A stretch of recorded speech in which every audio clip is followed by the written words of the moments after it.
जी हाँ, promotion and regulation of online gaming bill 2025 ये वही नाम है। 1 लाख नौकरियां तो जाएंगी जाएंगी, 16,000 करोड़ का गवर्नमेंट को जीएसटी का लॉस होगा, वो भी होगा, लेकिन बहुत सारे इंडिया के स्टार्टअप जो हैं वो बर्बाद हो जाएंगे। They will be forced to be shut down.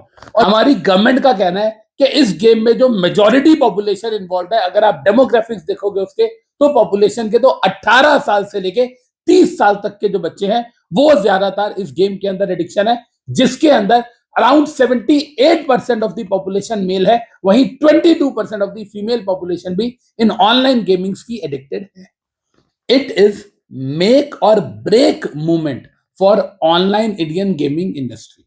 जी हाँ, promotion and regulation of online gaming bill 2025 ये वही नाम है जो कि आज लोकसभा में पास हुआ है।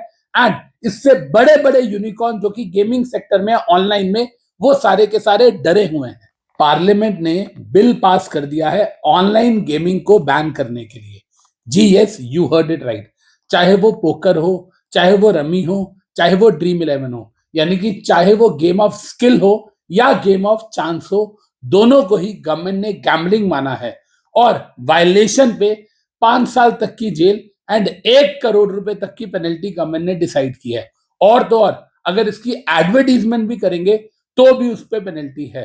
अब चाहे आमिर खान हो या रणबीर कपूर, हार्दिक पांड्या हो या रोहित शर्मा, इनमें से कोई भी ऑनलाइन गेमिंग प्लेटफॉर्म की अब कोई भी एडवर्टीजमेंट या एंडोर्समेंट नहीं कर पाएगा। गवर्नमेंट ऐसा कर क्यों रही है, ये सबसे बड़ा सवाल आता है।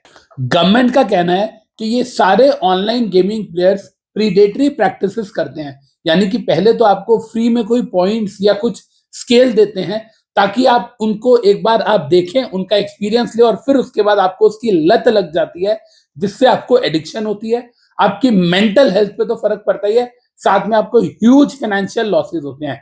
और तो और गवर्नमेंट को इसमें मनी लॉन्ड्रिंग का भी डर लगा रहता है कि लोग इसमें अपना काला पैसा जो है उसको सफेद कर रहे हैं।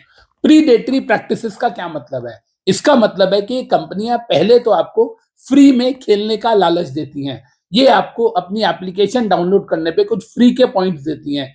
उसके बाद आप जब 1 2 3 गेम खेलते हो अपने फ्री पॉइंट से, फिर आपको मजा आने लगता है, आपको एडिक्शन होने लगती है। कुछ पैसे भी आप शुरुआती दौर में जीतते हो, लेकिन उसके बाद जब आपको इसकी एडिक्शन हो जाती है, आप इस पे अपने पैसे लगाने लगते हो, तो आप हारना शुरू हो जाते हो। And here comes the real money picture. Financial year 24 में $3.8 बिलियन की इंडस्ट्री थी, जिसमें से 2/3 जो है वो रियल मनी गेम्स में से आया था। फिर चाहे वो ड्रीम 11 हो, चाहे वो गेम्स क्राफ्ट हो, चाहे वो गेम्स 24x7 हो, यहां तक कि 1 लाख जॉब्स एंड 16,000 करोड़ का जीएसटी भी स्टेक पे है। वहीं इंडस्ट्री लॉयर्स का मानना है कि ये असंवैधानिक है, ये अनकॉन्स्टिट्यूशनल है, बिकॉज गैम्बलिंग एक स्टेट मैटर है, ये यूनियन लिस्ट का मैटर ही नहीं है। उनका ये भी कहना है कि ये गेम ऑफ स्किल है, ये गैम्बलिंग नहीं है। एंड ये article 19 sub article 1 clause ji of संविधान का वायलेशन है। जहां वन सेगमेंट ऑफ लॉयर्स ये बोल रहे हैं कि इसके अगेंस्ट हम लोग सुप्रीम कोर्ट में जाएंगे, वहीं दूसरे सेगमेंट ऑफ लॉयर्स का ये कहना है कि गवर्नमेंट का बहुत अच्छा मूव है। यहां गवर्नमेंट ने अपना जो जीएसटी का हिट है उसकी परवाह किए बिना गवर्नमेंट सोसाइटी एट लार्ज के बारे में सोच रही है। गेमिंग कंपनीज इस बिल के अगेंस्ट सुप्रीम कोर्ट में तो जाएंगी जाएंगी, एंड इसका जुडिशियल रिव्यू भी होगा, ये देखने के लिए कि ये कॉन्स्टिट्यूशनल है या अनकॉन्स्टिट्यूशनल है। इट इज मेक और break movement for online Indian gaming industry.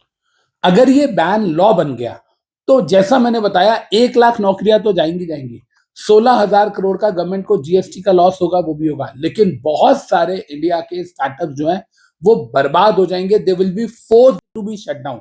और जितने भी गेमर्स हैं उनको लत तो लगी हुई है, तो वो खेलना तो छोड़ेंगे नहीं, तो वो क्या करेंगे, ऑफशोर एप्लीकेशन यानी कि इंडिया के बाहर की जो अनरेगुलेटेड एप्लीकेशन है उसके थ्रू खेलना शुरू करेंगे। हमारी गवर्नमेंट का कहना है कि इस गेम में जो मेजोरिटी पॉपुलेशन इन्वॉल्व है, अगर आप डेमोग्राफिक्स देखोगे उसके, तो पॉपुलेशन के तो 18 साल से लेके 30 साल तक के जो बच्चे हैं वो ज्यादातर इस गेम के अंदर एडिक्शन है, जिसके अंदर around 78% of the population male है, वहीं 22% ऑफ द फीमेल पॉपुलेशन भी इन ऑनलाइन गेमिंग्स की एडिक्टेड है। जहां गवर्नमेंट रियल गेमिंग इंडस्ट्री को बैन करना चाहती है क्योंकि ये पब्लिक को हार्म कर रहे हैं, वहीं पर इसकी सोशल एंड इकोनॉमिक कॉस्ट बहुत ज्यादा है। आपका क्या कहना है इसमें? क्या गवर्नमेंट का ये स्टेप सही है? Do let me know in the comments below.